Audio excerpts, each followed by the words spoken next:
Agustín José Tosco nace el 22 de mayo de 1930 en la localidad cordobesa de Coronel Moldes. Allí vive junto a sus padres Santiago Tosco y Dominga Arneodo y su hermana menor Lucía. En 1944, luego de terminar sus estudios primarios, ingresa a la Escuela de Artes y Oficios Presidente Roca, una institución gratuita a la que concurren muchos chicos del interior de la provincia. Una vez dentro se decide por la orientación de electricidad, una de las áreas con futuro laboral más promisorio.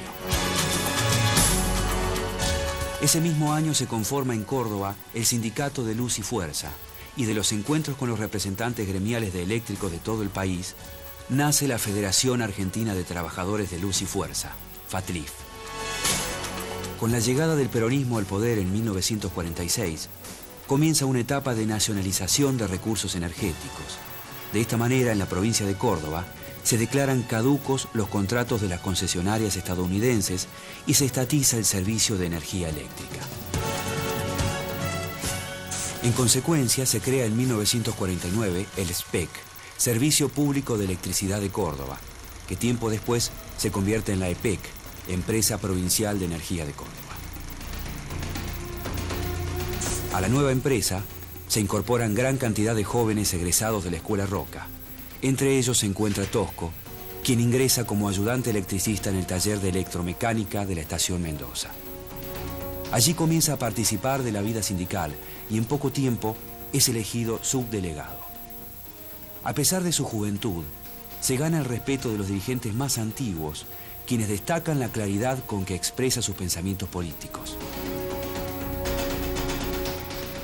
En 1952, al regresar del servicio militar y con 22 años recién cumplidos, Tosco es elegido delegado de sección. Al año siguiente, la lista que integra gana las elecciones del gremio y de esta manera ingresa al Consejo Directivo como prosecretario general. Lo acompañan muchos compañeros de la Escuela Roca con quienes comparte la vida de pensión en el barrio Clínicas.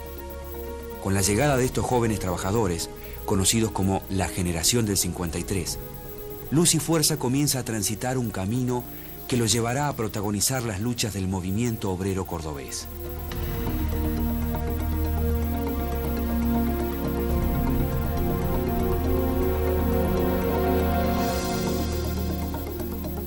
Luego del golpe de Estado de 1955, las centrales obreras de todo el país son intervenidas.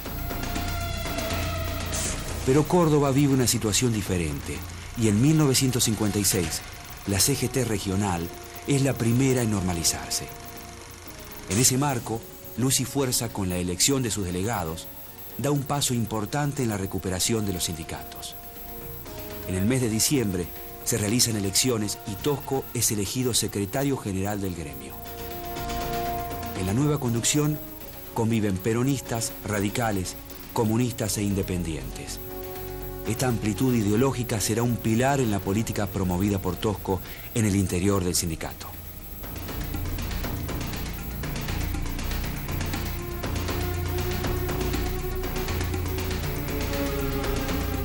A finales de 1959, con Frondizi como presidente, el proceso de lucha obrera se generaliza en todo el país y Córdoba no es la excepción.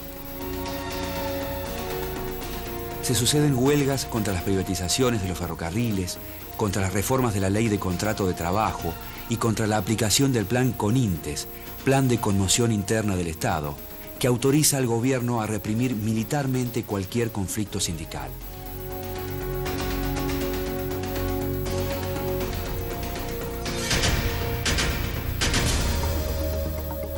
En Córdoba, el intento de privatizar la empresa provincial de energía provoca una resistencia inmediata por parte del sindicato y el plan de lucha que lleva adelante Tosco impide que EPEC caiga en manos privadas.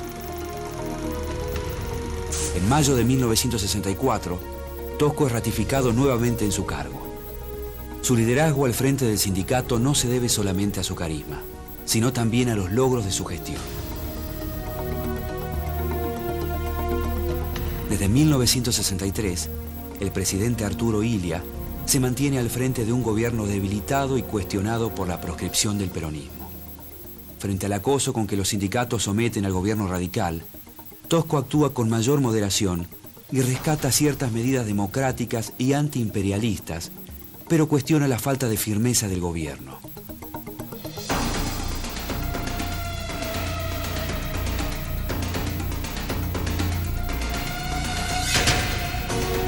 El 28 de junio de 1966, un golpe militar depone al presidente Ilia y designa en su lugar al general Juan Carlos Onganía.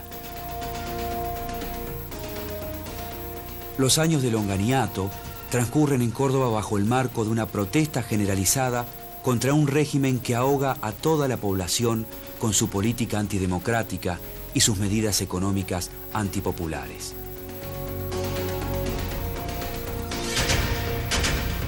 Venimos aquí trayendo el calor popular de las luchas estudiantiles que desde el día lunes en Córdoba se manifiestan en actos, homenajes, ocupaciones, etcétera, reivindicando la razón y el sentido de la lucha en particular de Santiago Pampillón, que cayera alevosamente baleado por la policía. Esta situación produce una alianza entre estudiantes y obreros que se convierte en el eje fundamental de las luchas sociales contra la dictadura. Agustín Tosco actúa como su principal promotor, otorgando un espacio a los estudiantes que tienen cerrados los canales de participación política en las universidades. En 1968, las diferentes posturas frente al gobierno militar producen una división en la CGT nacional. Surge así una central paralela, la CGT de los argentinos, que sostiene una postura de confrontación con el gobierno de Onganía. Conducida por Raimundo Ongaro, la nueva CGT se hace fuerte en las provincias, especialmente en Córdoba, donde Tosco se convierte en su principal referente. A comienzos de 1969, los conflictos políticos y sociales se agravan. Surgen en todo el país actos de protesta y huelgas que son reprimidas con dureza. A pesar de aquellos que han sido siempre nuestros opresores, a pesar del aparato material represivo y psicológico que montan permanentemente para doblegar nuestra voluntad de lucha, vemos como desde todos los lugares del país y del mundo, siempre el hombre de trabajo surge levantando la bandera de sus derechos y planteando la cuestión en el término de la lucha concreta para suprimir el régimen de la explotación, de la opresión y del privilegio.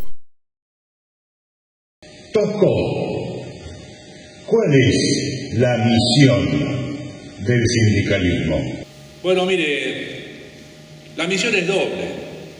En todo país que lucha por su liberación nacional y social, el sindicalismo debe cumplir con las reivindicaciones de los derechos económicos, sociales, políticos y culturales de los trabajadores.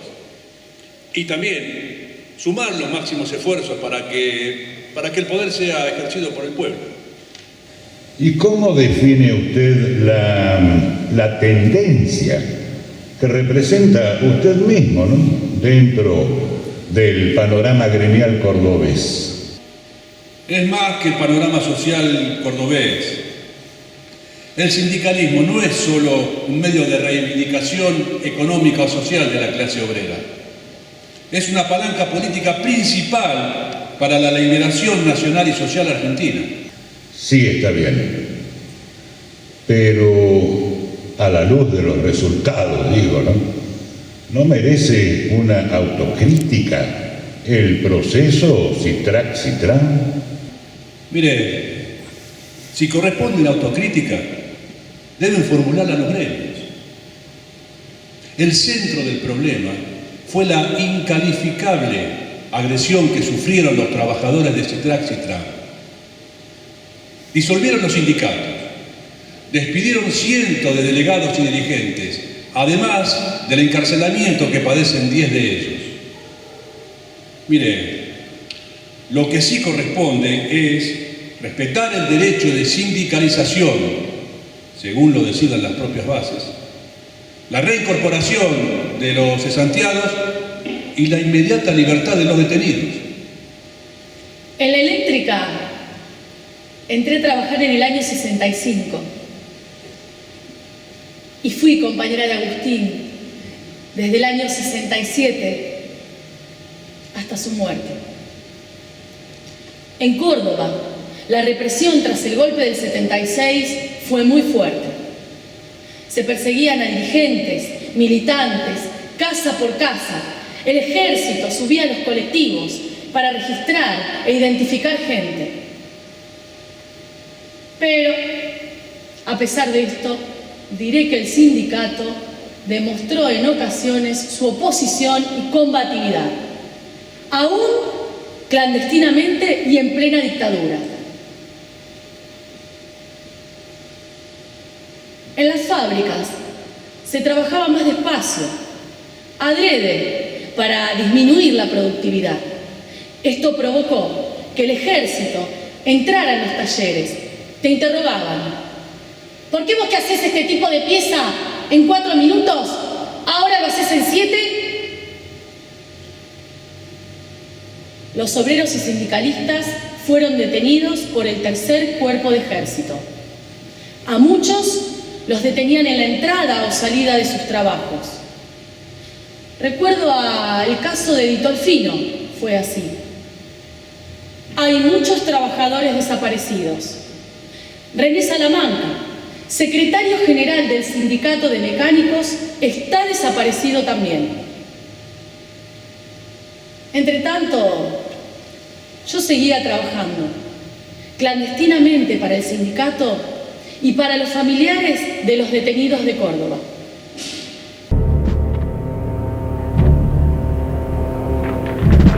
Yo, Juan Carlos Onganía, juro por Dios nuestro Señor y estos santos evangelios desempeñar con lealtad y patriotismo el cargo de presidente de la Nación y observar fielmente los fines revolucionarios, el Estatuto de la Revolución y la Constitución de la Nación Argentina.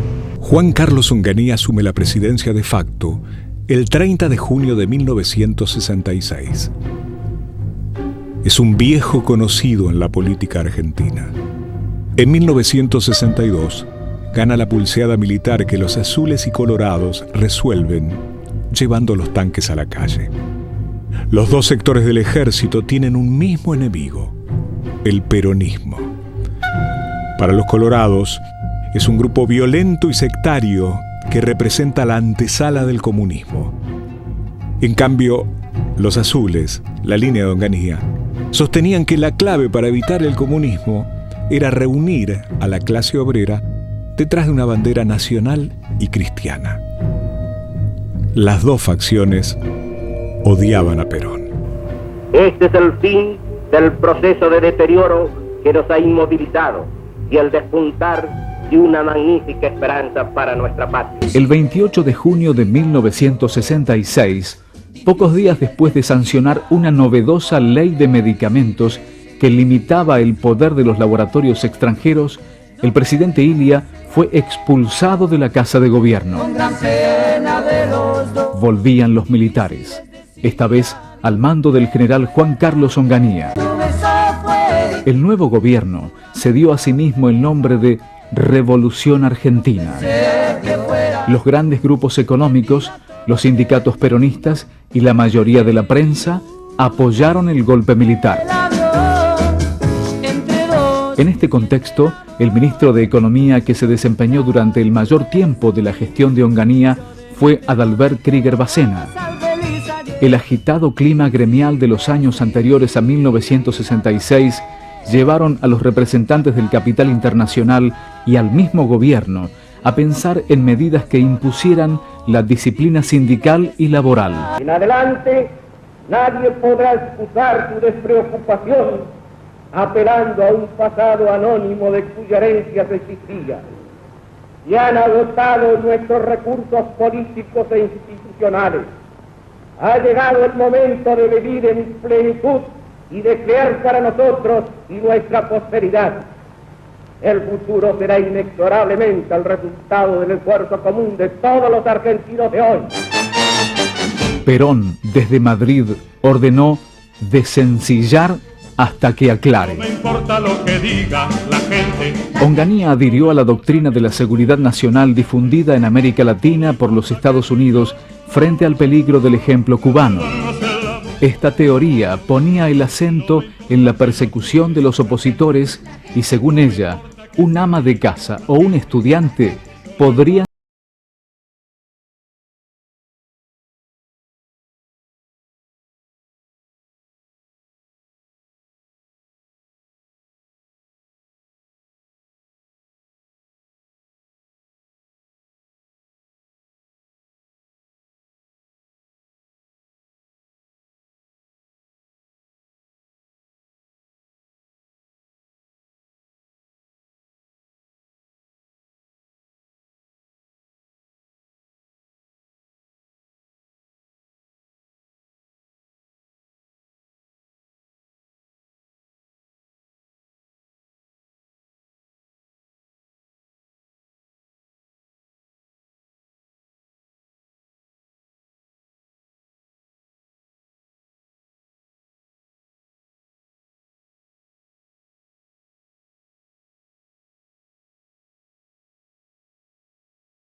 El ministro de Economía, Adalbert Krieger Bacena, logra controlar la inflación congelando los salarios. Una receta muy conocida. El dólar permanece estable por casi 2 años. El gobierno encara obras públicas y crece la actividad industrial cada vez más vinculada a las empresas multinacionales. Ya no tengo más problemas.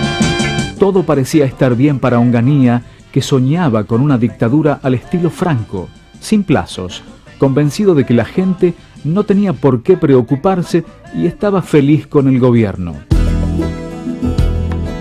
Pero la oposición existía y el descontento también, fundamentalmente en las fábricas y en las universidades. Disculpe el señor. 1969 será el año de la protesta. En mayo, los estudiantes de Corrientes y Rosario protestan contra la política educativa del gobierno. En las manifestaciones mueren 2 adolescentes. Y venden alfombras de lana. Pocos días después, los gremios cordobeses y el movimiento estudiantil de la provincia convocan a un paro activo con movilización. Muy bien. Mientras en Buenos Aires las autoridades celebran el Día del Ejército, obreros y estudiantes se apoderan de la ciudad de Córdoba para hacerse oír. Es el 29 de mayo de 1969 y el hecho quedará en la memoria como el Cordobazo. Óigame, Tosco, ¿cómo vislumbra usted el camino hacia el socialismo nacional? El camino de todos los pueblos hacia el socialismo lleva intrínsecas las características de cada país. Es un ancho camino por el que transitan simultáneamente todas las fuerzas que luchan en todas las escenas de la vida nacional. ¿Para qué? Para erradicar un sistema de opresión, injusticia, miseria y construir una nueva sociedad más justa, más humana. Óigame, Tosco, sobre la propuesta de Perón de crear un Frente Cívico de Liberación Nacional, un Fresilina, según lo que el propio Perón ha definido, no se trata de una estructura orgánica, sino de una coincidencia de hecho que se concreta en 2 niveles. Uno, con las cúspides de los partidos y organismos populares, y otro, a nivel de bases, mediante las mesas de trabajo y la movilización de masas, por supuesto. Ambos tienen como objetivo revolucionario la toma del poder por parte del pueblo, ya sea a través de las elecciones, si es posible, claro, o, bueno, a través de otras vías, si el camino comicial es cerrado por el fraude, por la trampa. Lo que quiero decir, así definido, Tosco, ¿qué opina usted del Frente Cívico creado por Perón? Sostengo con vehemencia que solo la unidad de acción programática de las fuerzas políticas populares, sin discriminaciones y sin la pérdida de la individualidad partidaria, será el factor fundamental para que el pueblo acceda al poder, se consolide en el mismo y materialice las transformaciones de contenido revolucionario que son de urgencia para nuestro tiempo. Tengo entendido que en eso se está trabajando y espero que los resultados sean fructíferos. Pero mientras tanto la lucha debe continuar. Susana Funes también era delegada del Sindicato Cordobés de Luz y Fuerza. Había llegado a formar parte de su conducción. Tosco estaba casado y tenía 2 hijos, pero la relación con la Funes fue fulminante y determinó incluso su separación. Pero al mismo tiempo, la situación política se desencadenaba rápidamente en Córdoba. Crece la rebelión popular contra la dictadura, la figura de Tosco excede ya el marco de los obreros lucifuercistas, se proyecta a todo el gremialismo de la provincia, rápidamente se extiende a todo el país, siempre junto a la figura de Raimundo Ongaro, el dirigente de los gráficos. Tosco encabezaba la CGT combativa de Córdoba y Ongaro, la CGT de los argentinos en Buenos Aires. Y ya habían surgido las organizaciones armadas. En fin, se aproximaba el cordobazo. Bueno, en ese contexto comenzó la relación de los enamorados. La relación de Agustín con Susana comienza mientras él estaba casado. En el 68 van a una reunión de la CGT de los argentinos y después del acto, él la invita a pasear por el Parque de los Enamorados. Ella le dice que él está casado. Tosco le responde que le dé un tiempo por sus hijos. La respuesta de ella fue, bueno, un tiempito nomás. Luego del cordobazo se van a vivir juntos.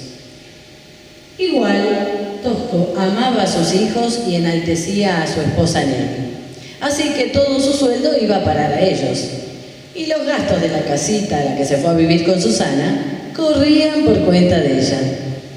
Y un día el pueblo habló y dijo, Susana, te amo.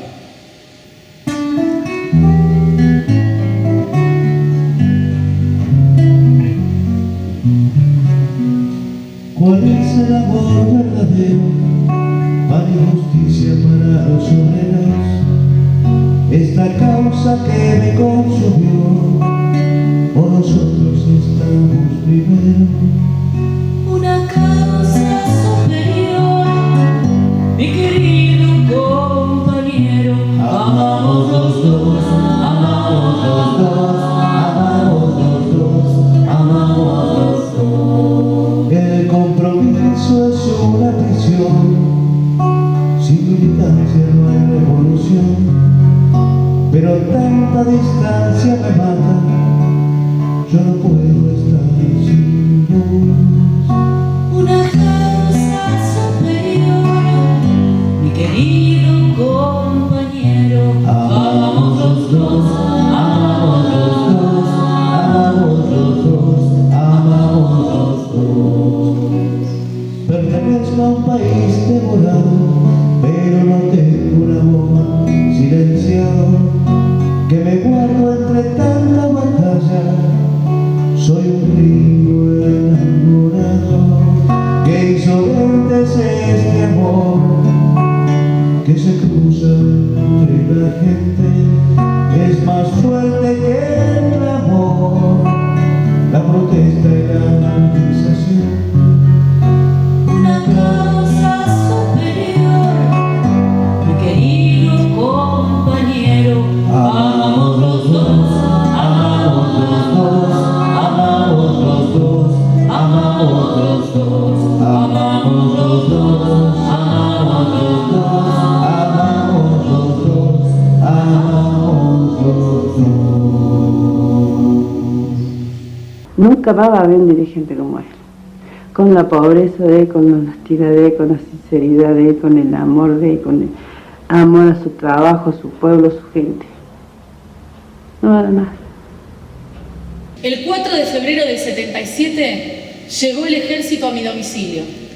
Yo estaba allí cuando apareció un comando. Dijeron que eran de la Policía Federal, pero se veían que eran militares. Llevaban ametralladoras, no mostraron credencial. Yo les pedí que me mostraran un documento donde los autorizara a registrarme. Se rieron a carcajadas. Me metieron en un auto. Al salir a la calle vi que habían desplegado todo un operativo. Había varios autos. Me tiraron en un coche, en el piso, en la parte de atrás. Me pusieron varios trapos en la cabeza para que no viera nada. Me llevaron al campo conocido como La Ribera. Campo de detención ilegal. Antes, cárcel militar. Allá en el fondo, en el barrio de San Vicente de Córdoba. A las 12 de la noche llegué vendada y esposada. Esa noche me metieron en un tubo durante 3 meses. Enseguida comenzaron los interrogatorios. Me negué en rotundo a decir nada. Les dije que podían matarme, pero que no iba a hablar. Entre preguntas y palizas, me interrogaron todos los días durante los 3 primeros meses.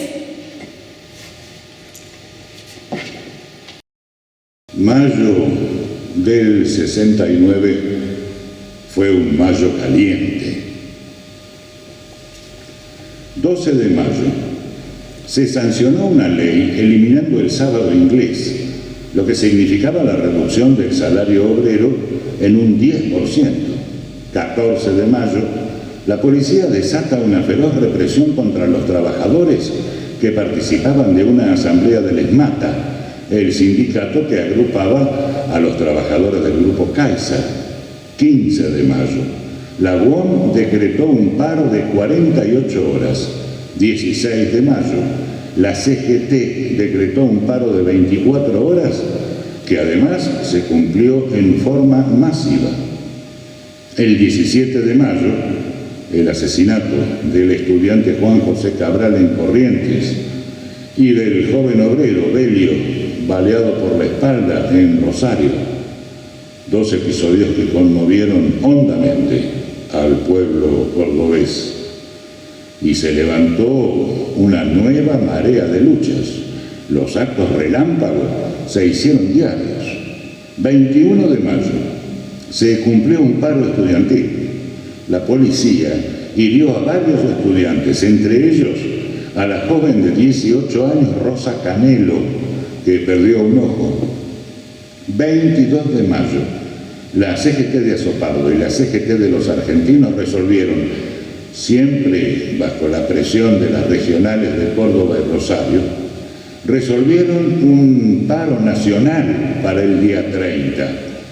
23 de mayo, luego de un intento de concentración frente a la CGT, los estudiantes ocuparon una vez más el barrio Clínicas. La represión se realizó utilizando armas de fuego en abundancia. inclusive pistolas ametralladoras, y un estudiante fue herido de bala. El 24 de mayo se formó la Federación de Estudiantes Secundarios de Córdoba, una asamblea de más de 400 jóvenes. A partir de allí, los secundarios comenzaron a participar organizadamente en las luchas. 26 de mayo, las dos regionales de la CGT local convocaron a un plenario de delegados donde triunfó la moción del paro de 37 horas, ardorosamente defendida la moción por Tosco, el delegado de Luz y Fuerza, con el respaldo de UTA, Transportes, ESMATA, Mecánicos, Metalúrgicos. 27 de mayo, se realizaron asambleas en todas las facultades para discutir las medidas de adhesión al paro. La ciudad estaba en ebullición. De hora en hora el clima. La ciudad estaba en ebullición. De hora en hora el clima se iba haciendo más tenso, los militantes ultimaban los preparativos y se iban dando las condiciones que caracterizan una situación pre-revolucionaria. Mientras tanto, en la provincia de Córdoba, la protesta obrera y estudiantil no es menos cruenta. La represión ejercida por la policía termina con la instalación de barricadas en el barrio Clínicas, tradicional barrio estudiantil de la capital cordobesa. Ante el agravamiento de la situación, desde Buenos Aires, la CGT de Bandor y la CGT de Ongaro acuerdan llamar a un paro nacional de 24 horas para el 30 de mayo. De forma paralela, los dirigentes de la CGT de los argentinos cordobesa deciden iniciar la huelga un día antes. 48 horas antes de que esta empiece, Raimundo Ongaro, que viaja especialmente a Córdoba para participar de la huelga, es detenido por la policía. El 28 de mayo de 1969, pocas horas antes de la movilización, Agustín Tosco, Elpidio Torres y Atilio López llegan a un acuerdo con los estudiantes cordobeses. El día 29, obreros y estudiantes marcharán por las calles de la ciudad de Córdoba. Si bien lo harán en columnas separadas, el objetivo será el mismo: decir basta a la dictadura de Onganía.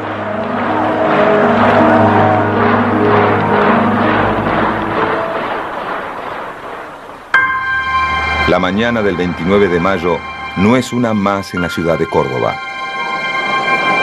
En la entrada de las principales fábricas se respira un clima de entusiasmo y agitación. La mayor actividad de la jornada se registra en el barrio Santa Isabel, a la entrada de la planta Ica Renault.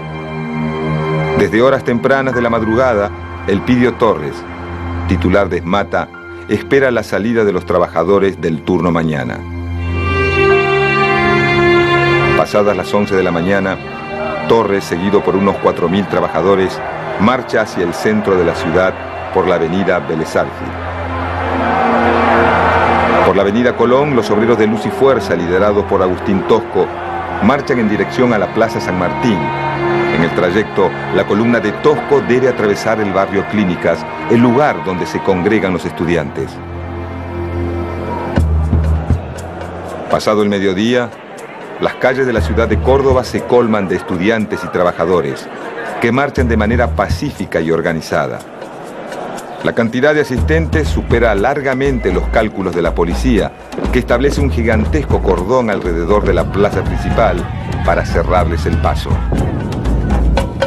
Al acercarse los primeros manifestantes, la policía intenta repelerlos mediante el uso de gas lacrimógeno. Los estudiantes responden arrojando bombas caseras y bolitas de acero que entorpecen el paso de los caballos de la policía montada. Tosco, ¿no cree usted que resistirse a una opción política concreta a nivel nacional bueno, colocará su tendencia tarde o temprano, ¿no?, en un callejón sin salida, en un aislacionismo estéril. La unidad de las fuerzas políticas populares de ninguna manera pueden colocarnos en un aislamiento estéril. La unidad y la lucha están en la conciencia y en el corazón del pueblo. ¿Qué otra cosa expresarían entonces la infinidad de movilizaciones populares masivas protagonizadas heroicamente en los últimos años? Y la de tantos hombres y mujeres argentinos que por su militancia popular y revolucionaria responden con su libertad o hasta con su sangre por esos mismos ideales comunes. Allí estuvieron y están todos los que, sin distinción partidaria, luchan efectivamente por la liberación del pueblo y la patria. Susana fue muy discriminada por la mayoría de los compañeros de militancia de Tosco, por no ser su esposa legal. Estando preso en el 71, por ejemplo, lo elige el secretario general del gremio de Luz y Fuerza, una situación que lo ubica en la tapa de los principales diarios de América Latina. Sin embargo, cuando Susana, que era delegada de base, le cuenta que los compañeros la rechazan, él se fastidia tanto que decide no aceptar el cargo e irse. Algo que ella no le permite. ¿Por qué? Porque ama al Tosco que lucha en el gremio en su Córdoba natal.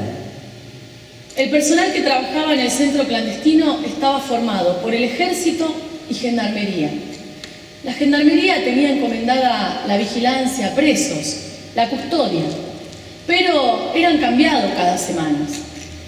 Procedían de extracción social obrera, solían ser los hijos de los trabajadores de la provincia. Nos trataban mejor que el ejército, claro, y normalmente no reprimían, aunque a veces se veían obligados a darnos palizas y a tratarnos cruelmente. Un gendarme me contó cómo mataron al hijo de Menéndez, de 12 años. Venganza, venganza por los oficiales a los que Menéndez mató acusándolos de tener relación con la guerrilla. Luciano Benjamín Menéndez, comandante en jefe del Tercer Cuerpo de Ejército y responsable máximo de la represión en la zona de Córdoba y Tucumán.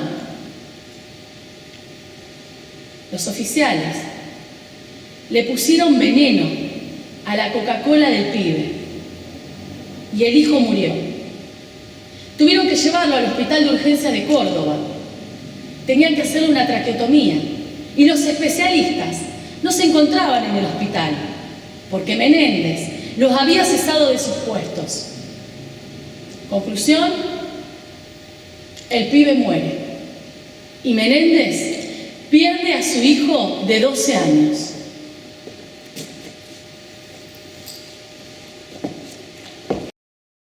Al escuchar los primeros disparos policiales, algunos trabajadores se despliegan por los barrios cercanos, donde son auxiliados por los vecinos, quienes les acercan palos, botellas y cadenas para poder defenderse. A pesar de la intensa represión, la columna principal continúa su avance e intenta ganar la plaza. El jefe del operativo da la orden de disparar sobre los manifestantes, lo que provoca la primera víctima fatal de la jornada, el obrero Máximo Mena. La muerte de Mena, lejos de dispersar la marcha, une más a los manifestantes, quienes arremeten a pedradas contra la policía. En cuestión de segundos, los alrededores de la plaza se convierten en el escenario de una batalla campal, por lo que la policía decide emprender una veloz retirada. A partir de este momento, la protesta pierde toda organización y se transforma en una rebelión popular.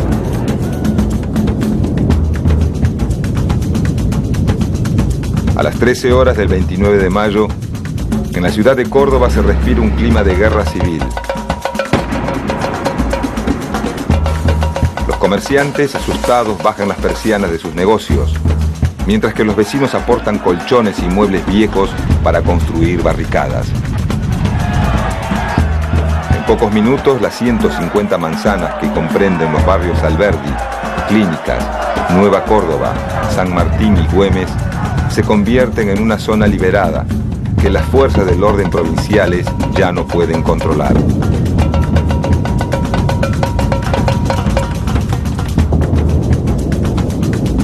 Al caer la tarde, más de 50.000 personas se concentran en los barrios Clínicas y Alberdi. En lo alto de los edificios, civiles armados con pistolas, escopetas de caza y bombas molotov se aprestan a resistir el embate de las fuerzas militares. Para esa hora, el tercer cuerpo del ejército se prepara para tomar la ciudad. Noticiero 13 en la ciudad de Córdoba, en la avenida principal que da acceso al radio de la ciudad capital en momentos en que hace su entrada el ejército para hacerse cargo de la situación en la ciudad. Estos son efectivos de la Escuela de Tropas Aerotransportadas al mando del general Carcaño, que hace algunos minutos han salido de la unidad en la que están asentados para, cumpliendo instrucciones del comandante del tercer cuerpo, de general Sánchez Laos, hacerse cargo de la situación en la ciudad de Córdoba. Es decir, se ha planteado una situación similar a la que se produjera hace unos días en la ciudad de Rosario. Estos son los efectivos de la Escuela de Tropas Aerotransportadas. Agustín rechazaba la postura de los obreros de Citrac-Citran, ni golpe ni elección, revolución. Él no coincidía con esa actitud, creía que había que sumarse a la CGT de Córdoba que comandaba Atilio López y que los de Citrac-Citran estaban bastante alejados del pueblo, pero jamás lo hace público. No entendía por qué futigaban a Atilio López por el simple hecho de ser peronista. También está bien reflejada su lucha contra el sindicalismo participacionista. No quería saber nada con Rucci, Bandor o Alonso. El motor de su lucha era sacarle la careta a esa gente. Agustín era peronista, pero en el 53, cuando Perón cambia de rumbo en la política económica, se aleja del movimiento para seguir las líneas de John William Cook. Tosco quería mucho a Obregón Cano y a Atilio López, muy leales a Perón. Hay una imagen perfecta, López y Tosco abrazados, uno haciendo la B de la victoria y el otro levantando su puño izquierdo. No me digas que no es una maravillosa síntesis de la época. Con la llegada de la noche, la resistencia popular continúa. En barrios como el San Martín y el Nueva Córdoba, la situación se hace incontrolable.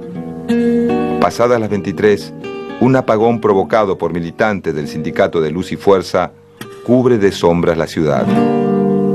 Por el lapso de 2 horas, el ejército queda totalmente aislado e incomunicado en medio de la oscuridad, y la única luz que alumbra las calles de Córdoba es la de las fogatas y los autos incendiados. Recién a la 1 de la madrugada los militares logran restablecer la luz eléctrica. La rebelión comienza a ser controlada. Las tropas de infantería realizan detenciones a mansalva y ultiman a varios de los tiradores civiles apostados en los edificios y terrazas. Llegado el 30 de mayo, Córdoba es una ciudad ocupada. Tanques de guerra recorren sus calles y cada una de sus casas y sus esquinas son, a los ojos de los militares, territorio enemigo. En el transcurso de la mañana, Agustín Tosco y Elpidio Torres son detenidos. Y en menos de 24 horas son juzgados por tribunales militares y condenados a varios años de prisión. A pesar de que los daños materiales son similares a los de un terremoto, los vecinos en las calles viven la jornada como un triunfo.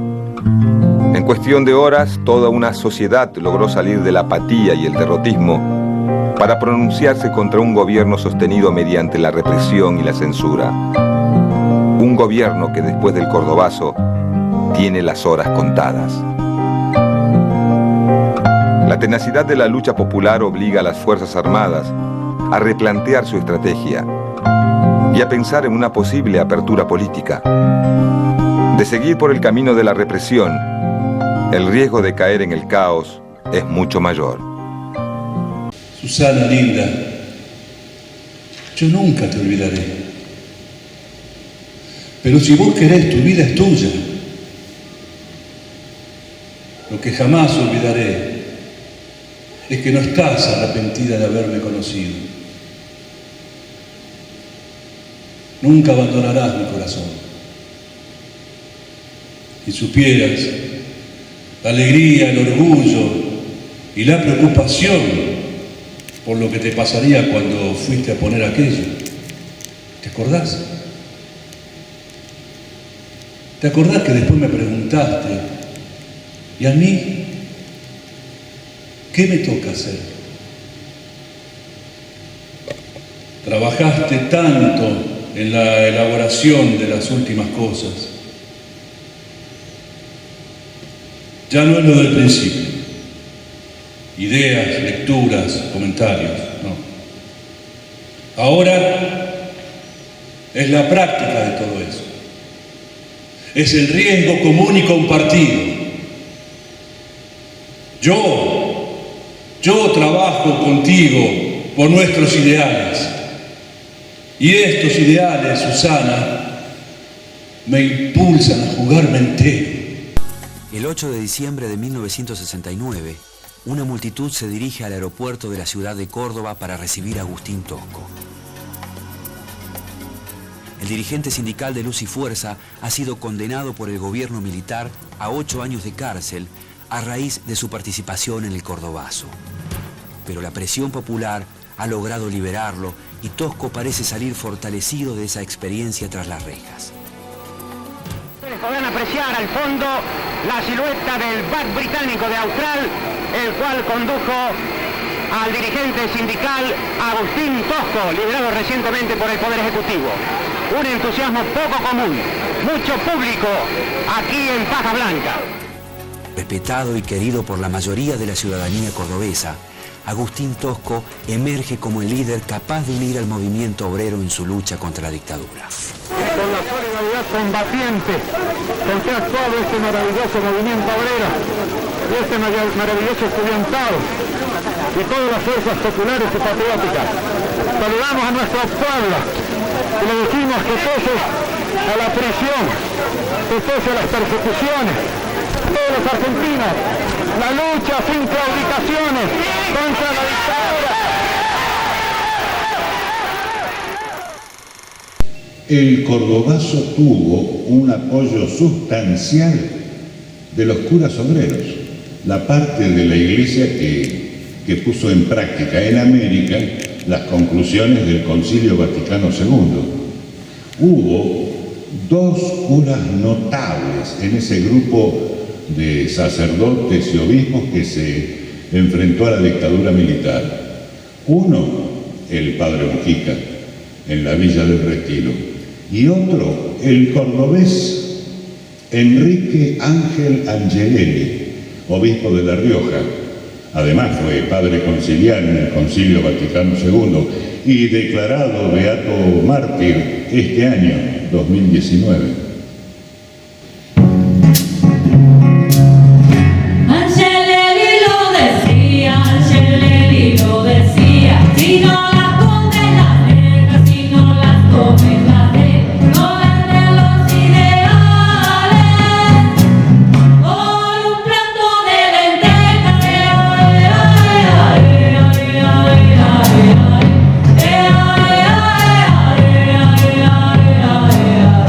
Por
unido, jamás será vencido. Sí, vino la liberación en diciembre del 69 después del Cordobazo. Pero Lanuse, que se había ensañado con Tosco por su participación en el Viborazo, un tiempo más tarde lo manda detenido a la cárcel de Rawson, justo donde sucedería la fuga de los guerrilleros. Tosco no estaba de acuerdo con la fuga, aunque tenía gran aprecio por los guerrilleros, pero entendía que la situación del país no pasaba por tomar las armas. Cuando le propusieron escaparse, dijo que no, que su libertad llegaría cuando la lucha del pueblo fuese capaz de liberarlo. Compañeras y compañeros del glorioso sindicato de Luz y Fuerza, somos prisioneros del sistema que aún impera en nuestro país. No hemos claudicado nunca en la constante lucha contra la dictadura, ni claudicaremos jamás, aun cuando las cárceles no se abran para nosotros. Las grandes consignas de la justicia social, de la liberación nacional, han adquirido mayor valor. Hoy son parte indisoluble de nuestra doctrina sindical, compañeros. Tenemos una inmensa fe en que el pueblo triunfará, que deberá normalizarse institucionalmente el país, que la voluntad soberana del pueblo decida quién y cómo gobernar, compañeros.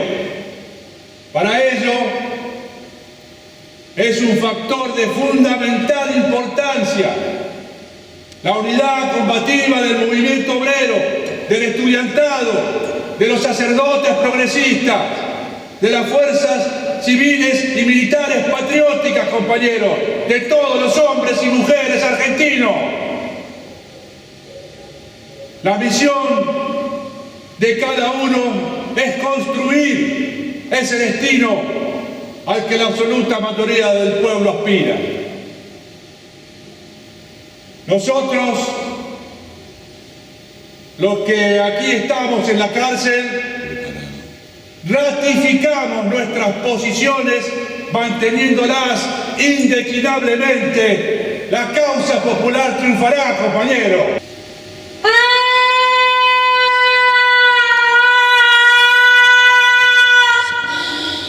En los interrogatorios se alternaban los militares y otras veces los colaboradores que aceptaron trabajar para el ejército.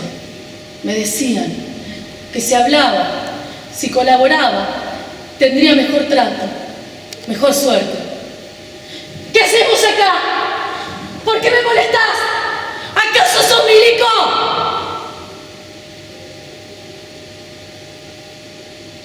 Entre los colaboradores recuerdo a Charles Maure, del PRT, también a Héctor López y la señora. Eran colaboradores de los militares y del PRT. Ellos sabían que yo era compañera de Tosco y que ideológicamente tenía aguante.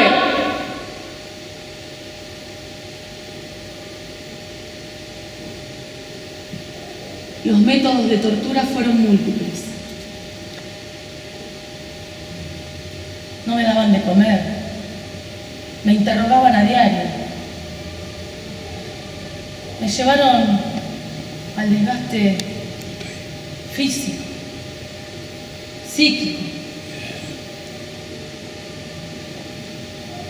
También preguntaban datos sobre mi vida afectiva, como por ejemplo, ¿cuál era la frecuencia sexual con mi compañero? Querían conocer mi nivel de afectividad, mi dependencia de las personas que estaban fuera. ¿Alguna vez has pensado que si te pasa algo, no haré lo imposible por vos? ¿Alguna vez has pensado que si estás enferma me apartaría de tu lado? ¿Alguna vez has pensado que si te atacan no te defenderé? vez has pensado que si alguien te corteja, no defenderé lo que amo? ¿Alguna vez has pensado que si estoy amargado, derrotado o enfermo, no serás vos mi máximo consuelo? ¿No sabés también que soy de sentimientos firmes, que peleo sin descanso por tantas cosas en la vida, soportando todo tipo de represiones? Estoy dispuesto a seguir, pase lo que pase. En el fondo soy así, con muchos defectos, por cierto. ¿Se te ocurre que no lucharé hasta las últimas consecuencias para conservar lo que quiero tan profundamente?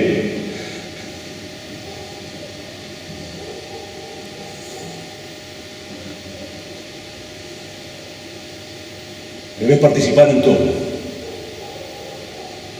Tengo plena confianza en tu espíritu de lucha y en tu comprensión del proceso. Comparte su celda con Ongaro, con quien además también comparte su intención de conformar desde la izquierda un gran frente con sectores radicales y peronistas. ¿Para qué? Para derrotar a la dictadura militar. En Rawson, Santucho le propone participar de la fuga que estaban preparando los prisioneros del ERP, FARC y Montoneros. Pero él prefiere no hacerlo. Entiende que su puesto de lucha no pasa por allí. Entre los malos tratos que recibí, tengo que citar los abusos sexuales y los 2 intentos de violación por parte del Gato Gómez, torturador, nazi. El primer intento de violación fue por la fuerza bruta, ayudado por 2 gendarmes. Pero me resistí violentamente porque aún tenía fuerza para seguir luchando, a pesar de lo débil que me encontraba.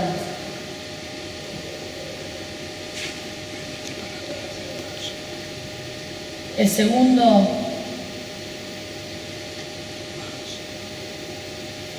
fue muy distinto.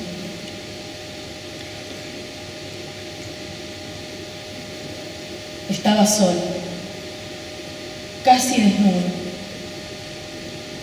tecleando en una máquina de escribir. Una vez más me preguntaba por Agustín y por Salamanca. Intentó seducirme. Lo desprecié. Me pegó una trompada. Y en la lucha con él en el suelo, a mí me da un shock nervioso. Si me querés coger tendrá que ser muerta, le dije. Me dio otra trompada. Y pude salir de su despacho. Muerto Perón, el gobierno de Isabel, el ministro Otero, los jefes sindicales, y estaban hartos de Agustín. Y López Rega aprovecha la circunstancia y da la orden. La AAA, Alianza Anticomunista Argentina, la AAA comienza a perseguir a Tosco para secuestrarlo y matarlo. El 16 de julio, un grupo de 15 personas fuertemente armado, en medio de intenso fuego, quiso copar el Sindicato de Luz y Fuerza de Córdoba para ejecutarlo, como además ya lo había anticipado 48 horas antes, justamente en un comunicado de la AAA. La decisión y la valentía de los trabajadores del gremio, bueno, impidió que se cumpliera el objetivo, pero Tosco pasa a la clandestinidad. El 27 de septiembre de 1975, Agustín recibe una nueva amenaza de muerte que impunemente se publica en un medio periodístico, el diario Mayoría de la capital federal.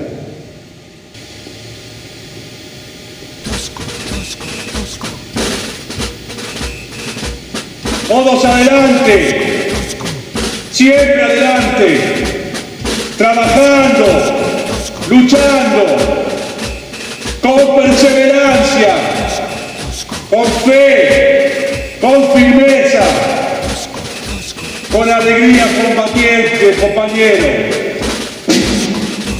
Conformamos un ideal indestructible, un compromiso militante, una visión de vida, compañeros.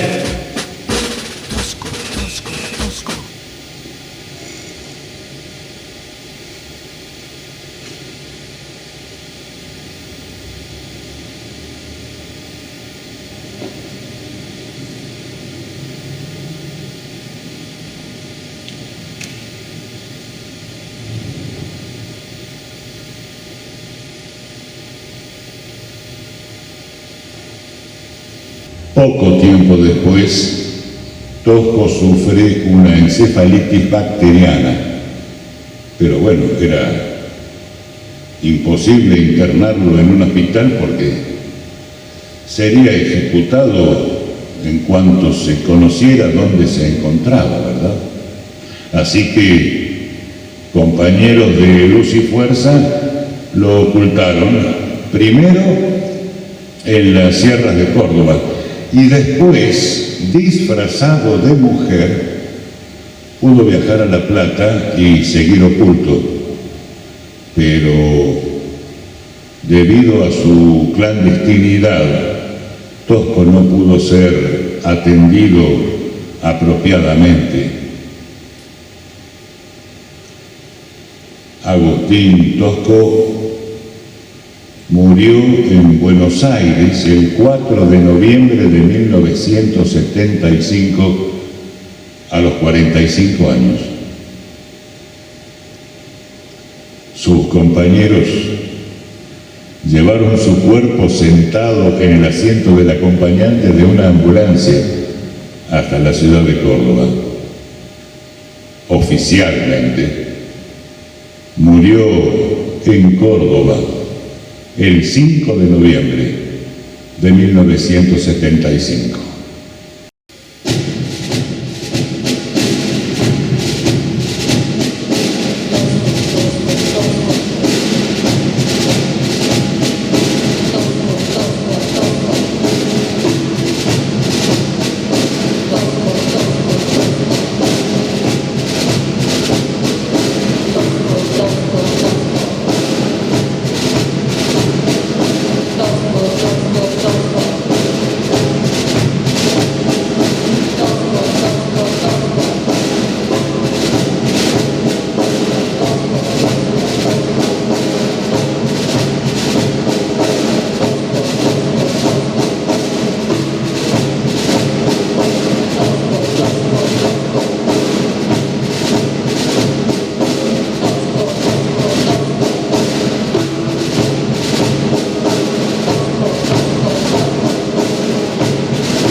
Agustín ya estaba muerto.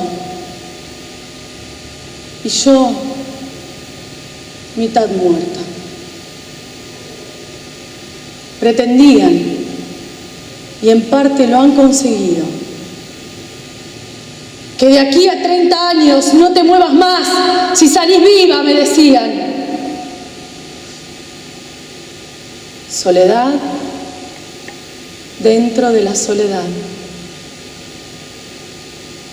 Silencio dentro del silencio. En el tubo aprendí a perder el sentido del tiempo, del espacio, de las proporciones y hasta mi equilibrio personal.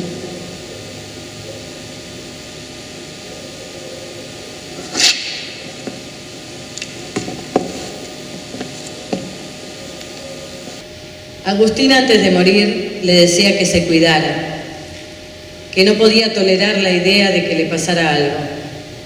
Ella siempre me decía que una de las cosas que la salvó fue el amor por él.